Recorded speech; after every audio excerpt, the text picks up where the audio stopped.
Welcome to the 2021 NCDOT Women's History Month Roundtable. This year's theme, Let's Talk STEM. This talk today has been planned in an effort to highlight the present-day achievements of women in STEM. We are joined today by hosts and participants from across the state of North Carolina who graciously accepted our invitation to carve out time just for you. I'll be your moderator, Miracle King. I am a communications specialist within NCDOT's Governor's Highway Safety Program. Your hosts today are two of our illustrious NCDOT Board of Transportation members, Valerie D. Jordan, who joined the board in March of 2017. She brings more than 20 years of experience in development, account services, and project management, and she currently works as owner and operator of Hunter J. Group, a professional consulting firm. A native of Warren County and longtime resident of Raleigh, Jordan is a graduate of North Carolina Central University and earned a Master's of Business Administration from the Keller Graduate School of Management. Lisa Mathis joined the NC Board of Transportation in August 2019.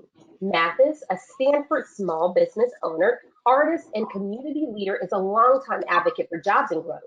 She brings more than 25 years of creative design, communication, and problem-solving skills.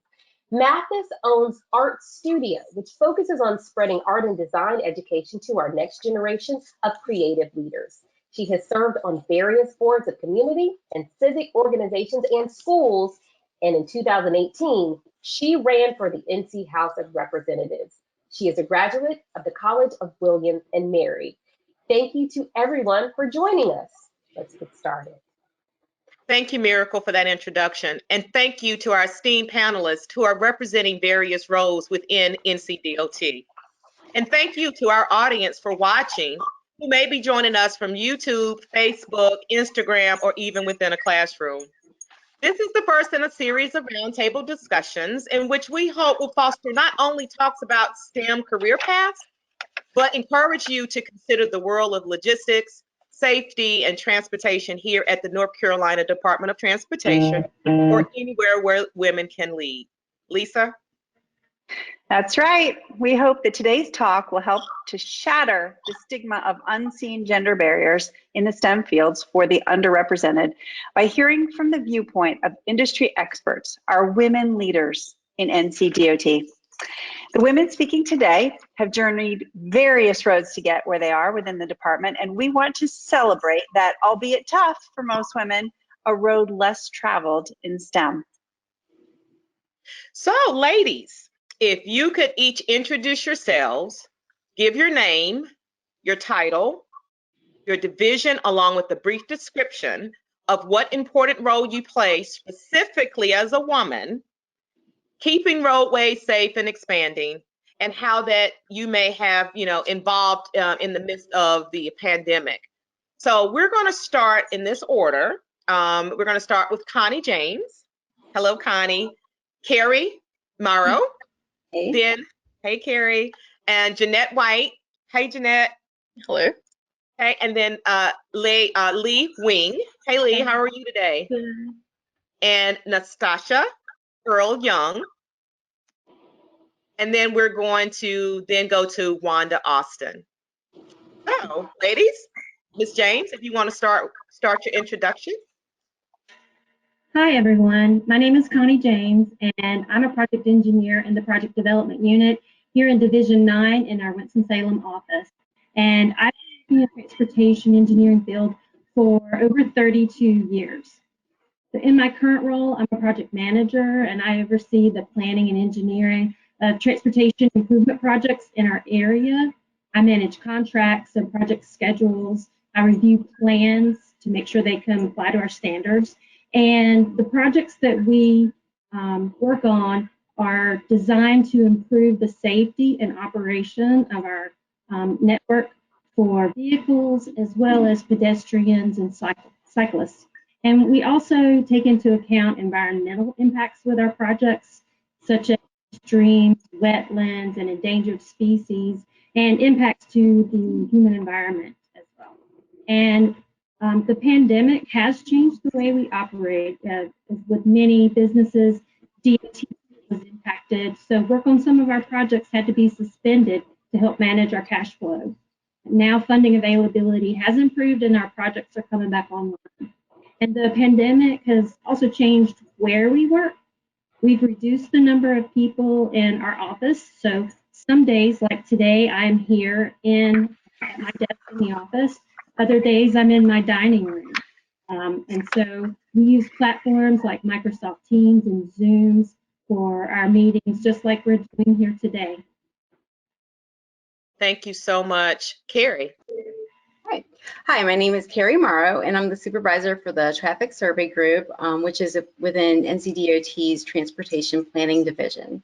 My job is to lead our department's traffic monitoring program, which is a fancy way of saying that me and my staff count the cars and trucks that drive on North Carolina's roads. It's really important for us to know how many vehicles drive on our roadways so that we know how many roads we need, how big to make them, and so that we can plan and design roads in a way that keeps people safe. Over the past year, we have definitely had some changes with the pandemic, and our job to count cars has been important for other reasons. The pandemic has changed a lot about where we go over the past year. So being able to measure, our different travel patterns and how it's changed, how people get to school and to their jobs, also to measure, ways that we've been able to help control the spread of the virus, and also to help measure how much revenue we can expect from the gas tax when people fill their cars up with gas. So our task has changed a lot over the past year. Also figuring out creative solutions on how to work remotely. Thank you so much. Leigh? Hey, so I'm Leigh Wing. I am the Eastern STIP Regional Manager. So I manage the State Transportation Improvement Program for Divisions 1 through 4 and 6, which basically means anything east of I-95. So I am actually the only female STIP manager, and I think the first actually, so that's kind of cool. And the STIP contains DOT's capital projects for all modes of transportation. So, anything from safety, widening, new location roadways, but also, aviation, rail, bike, ped, transit, ferry, all the different modes. And so getting those costs and those schedules, keep that up to date, making sure that we're fiscally constrained is what we manage and deal with the state and federal funds. Something that both Connie and Kerry touched on was how the pandemic affected our revenues. And so that was something that none of us saw coming. I don't think anyone expected to live through a pandemic in our lifetime. And so with that came changes to our revenue forecasts. And so my counterparts in the other parts of the state, as well as our leadership, had to learn to adapt to those revenue forecasts and what that meant for our STIP projects and schedules and how to adjust for that, as well as working remotely and dealing with the nuances there as well. Yeah, thank you so much. Nastasha? Hello, my name is Nastasha Earle-Young, and I'm the Statewide Initiatives Engineer. I work in the Transportation Planning Division, and in my role, what I do is I plan for the future. What we do is we set the vision for NCDOT as a whole for our entire transportation system. So that doesn't just include highway, as we've been mentioning, but that also includes public transportation, bike and ped, ferry. That also includes our ports as well.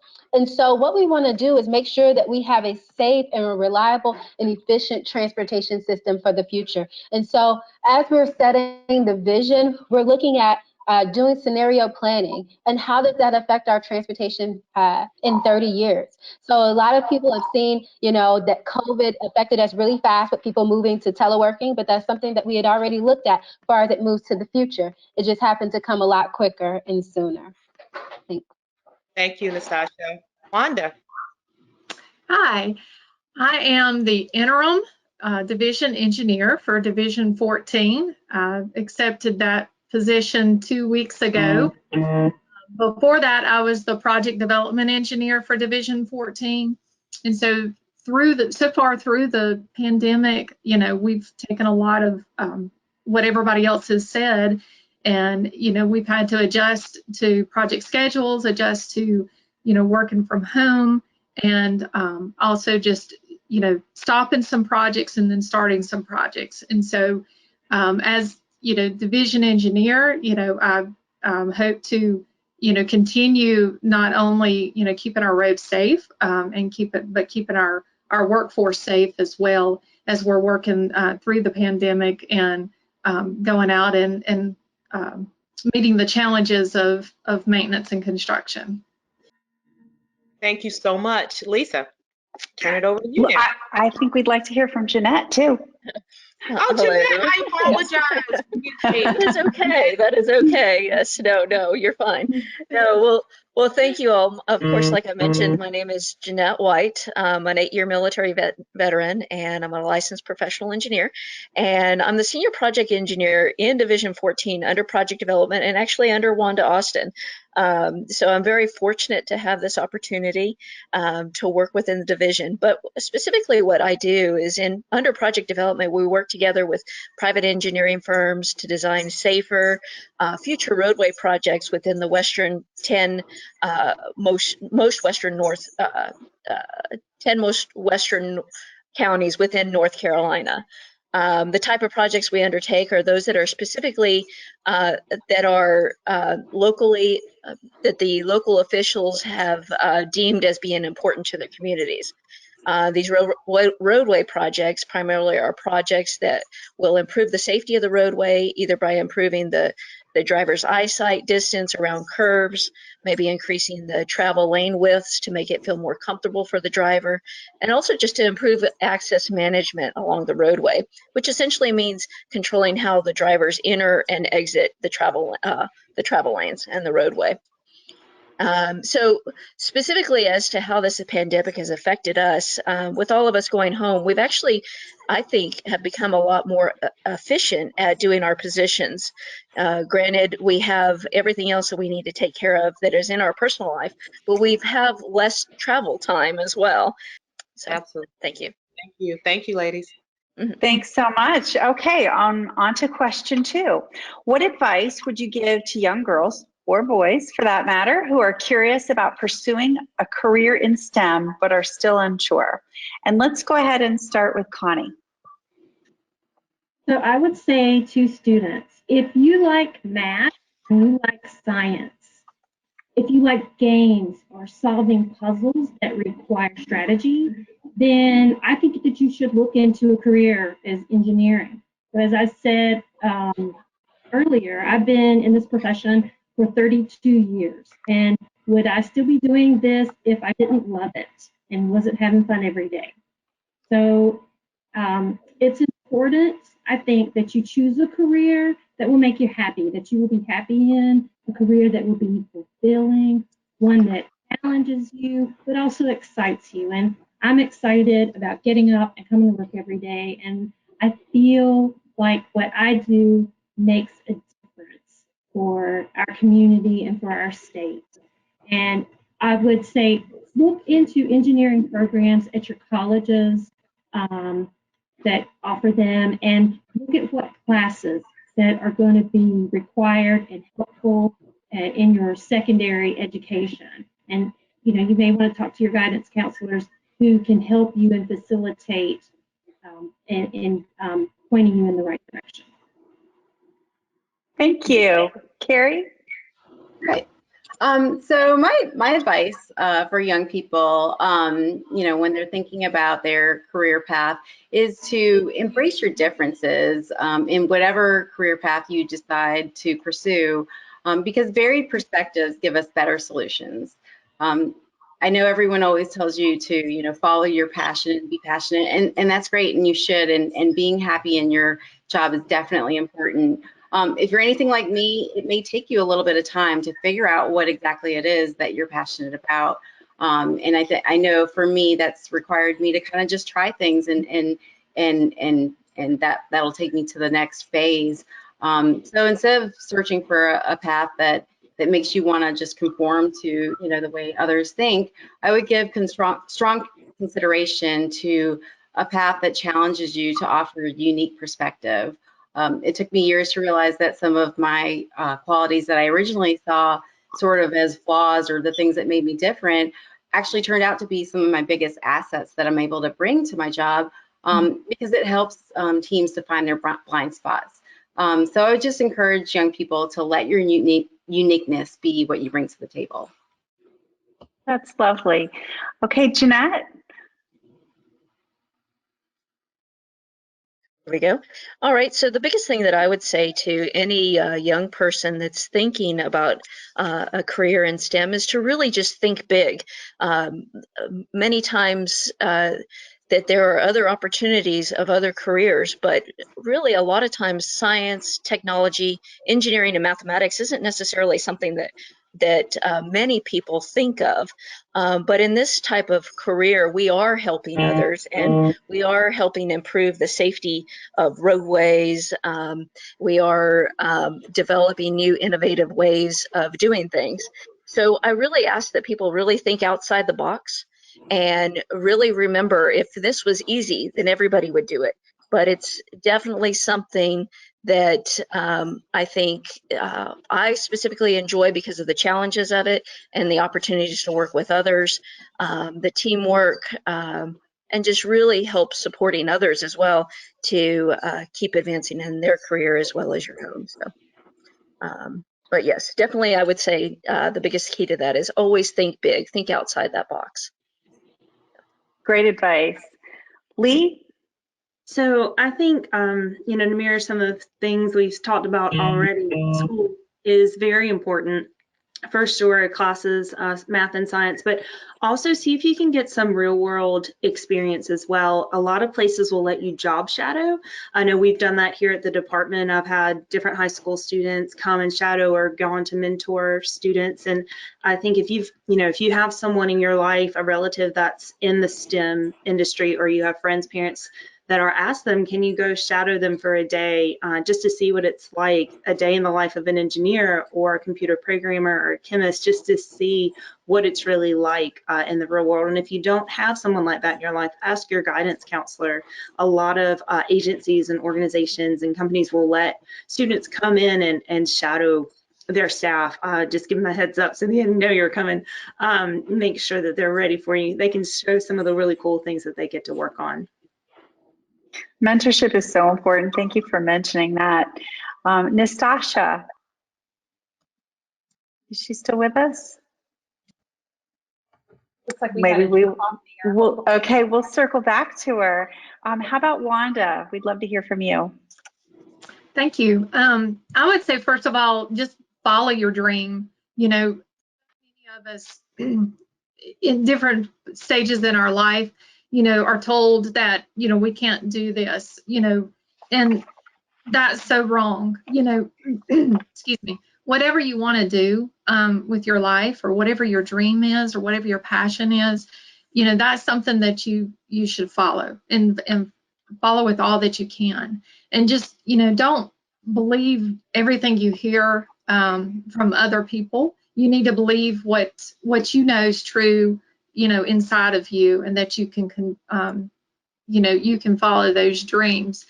I would also say that, through my career, I've moved around, and I like to say that, I got into project management when project management wasn't cool, so, but now it's kind of the cool thing, and it's what, the department's really driving the department at this point.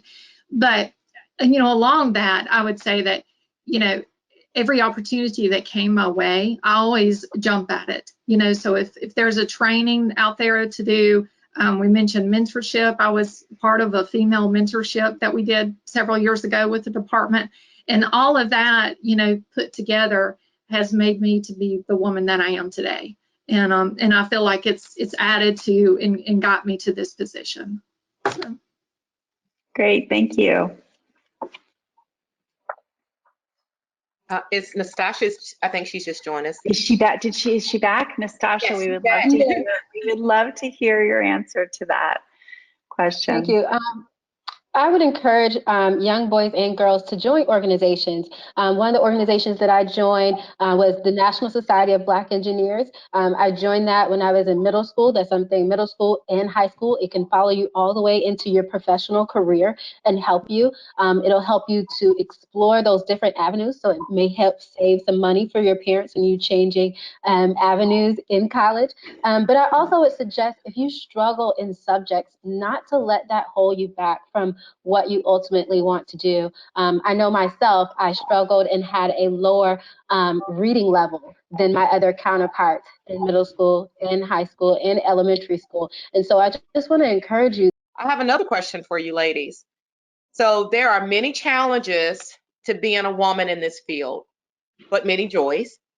Please share with us your most memorable accomplishment here at NCDOT, and if you can include your favorite aspect of the job. We're going to start with Connie.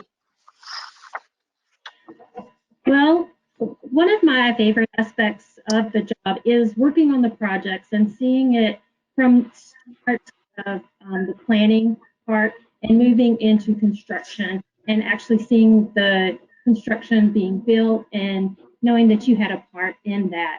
And as a woman, I'm the only female project engineer in our group. I think it falls on me to help soften things a little bit for our group. And one of my goals over the past few years is really to work on team building within our unit. And so I've been nurturing and fostering and having team building activities for our group. And I think that's helped us to become more solidified. Great. Jeanette? Yes, oh, thank you. I think one of the biggest accomplishments right now is really ongoing. I was previous to coming to the DOT, I was an instructor and oversaw the civil engineering and surveying program at a local community college. While I was there, one of the classes that I taught was roadway design. And there's a local project in our community that it has significantly high impacts to our community, unfortunately, but I'm really working now as a project manager over that particular project. So being able to oversee this project is a huge accomplishment of myself, or a huge thing that I feel that I could be very proud of as I slowly see this this opportunity to manage the project that I talked about so often in class, and then now to slowly help see it come to light and really see it become successful, and help improve the lives of so many of our residents in our local community. So I think this is this particular project that I'm working on, I think is a huge part of what I'm going to see as being a very accomplished, or something I'm going to be very proud of. So, thank you, Jeanette. Thank you yes. so much. Kerry? Thank you. I think that my biggest accomplishment in my career so far has been the work that I'm currently doing now as a manager for my team. As I mentioned, I lead our traffic survey group, which is in charge of counting vehicles in North Carolina. So counting cars sounds like it's a pretty simple thing, but when you think about how to count and capture where 10 million people are in the state are going on 80,000 miles of roadway, it actually gets a little bit complicated. It does require a large team with a lot of moving parts. So I have a staff of about 40 people, and I'm proud of how I've met the challenge of leading that large team on something that I'm not really, I didn't come in as an expert on how to, count traffic, but I'm learning daily, and my team is actually overwhelmingly male. So I'm only one of 3 females out of 40 on my team. So most of whom who have never worked for a woman before. So again, I recognize and I embrace that the differences between me and others, and the fact that I bring a whole new brand of leadership to the group. So I really like team building activities, and I've had a lot of focus on that, but it really has helped, and I've seen how it breaks down the silos within our team and improves morale. And it's gotten our team to a place where our team members are able to communicate and kind of hash things out and find solutions a lot better than they did before. So I'm so proud of how far my team has come in the past 2.5 years. And I think that I've discovered along the way that I do have a passion for leadership. So that has become definitely my favorite part of the job. Thank you so much. Nastasha, we are going to see if Wanda, if you want to go next. Sure. So I would have to say that as of 2 weeks ago, probably the most memorable accomplishment is, being asked to be the interim division engineer, and the fact that I'm number 2 of women that's only had this esteemed privilege of being a division engineer. And so besides, that's kind of like the ultimate thing, but just thinking about, I have 2 projects that I've been sitting here while I've listened to y'all, been thinking, going back and forth. And so touching on one project, we have I-26 widening that started about 3 years ago. And, as the department was going through a change and decentralizing, Brian Birch, who was the project development engineer at the time, actually got a call from Roadway, and they were like, look, we need you to take this project on because, we're going through decentralization and we don't have a project manager. And so Brian was, quick to say, yes, we can do that. And then he immediately was like, Wanda, come here. And he said, you get to have this project. And so we formed a it's for Division 13 and 14. So we formed a group of project managers, and it basically was the DCEs and the project development staff, or project development engineers of the 2 divisions. But I certainly was the lead, I guess, project manager for that. And so just seeing, working through that collaboration with a project that went over 2 divisions, and herding all of the construction folks and the design folks together to have that a successful project, that was certainly an accomplishment, that I can tell my my kids and my grandkids about. And then I want to share the last one. So with A9 is a Appalachian Development Corridor project, and it's been on the books for 50 years. Wow, thank you, Wanda. Nastasha? Wow. Yeah, so I would say my most memorable accomplishment is being in my current position. So as being the project manager for NC Moves 2050, which is NCDOT's long-range multimodal transportation plan, we engaged over 3 million people throughout the process. And that was really rewarding to me, from being able to do videos, which I never see myself doing throughout my career, through traveling all over North Carolina, to being able to showcase our project at the Transportation Research Board in Washington, D.C. It has been a great accomplishment for me. I would say one of my favorite aspects is being able to travel and talk to different people from different walks of life to figure out what their transportation needs are and making sure that their voice is heard. Thank you. That is wonderful. I'm so impressed by all of you. Congratulations, Wanda, on your brilliant facilitation skills. Obviously, if a job needs to be done, give it to a woman, right? Thanks right. so much to all of you. Before we go, we'd like to leave you with some quotes from other powerful women in STEM to inspire you in your journey forward. So the first one is by Emily du Châtelet. She's a mathematician, a physicist, and an author. And she said, "Let us choose for ourselves our path in life, and let us try to strew that path with flowers." Valerie? Yes, ma'am. It's been an honor to spend my day with you ladies. You are so amazing in all that you're doing. I am so proud to be your board member, and I look forward to all of the great accomplishments that you ladies are going to make. You've already made them, but thank you for inspiring me. And I have a quote from Mae Jemison, who was the first African American woman astronaut in space. And she said, Don't let anyone rob you of your imagination, your creativity, or your curiosity.